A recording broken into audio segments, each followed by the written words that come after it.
اور یہ صراط ایک پل ہوگا، بہت تنگ سا پل، اور اس پہ شدید اندھیرا ہوگا، اور یہ جہنم کے اوپر ہوگا، نیچے جہنم دہک رہی ہوگی اور اس کے اوپر سے یہ پل صراط ہے،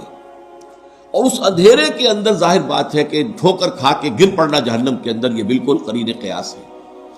لیکن جو صاحب ایمان ہوں گے، دنیا سے جو ایمان کی اور اعمال صالحہ کی روشنی لے کر آئے تھے، ان کے دل میں سے بھی روشنی نکلے گی، اور اعمال صالحہ کا کمانے والا یہ داہنا ہاتھ ہوتا ہے، داہنی طرف سے بھی روشنی نکلے گی۔ اس روشنی کے اندر وہ پل کو دیکھتے ہوئے راستہ طے کر کے اور وہ جنت میں داخل ہو جائے۔ لیکن جن کے پاس وہ روشنی نہیں، نہ ایمان تھا نہ اعمال صالحہ تھے،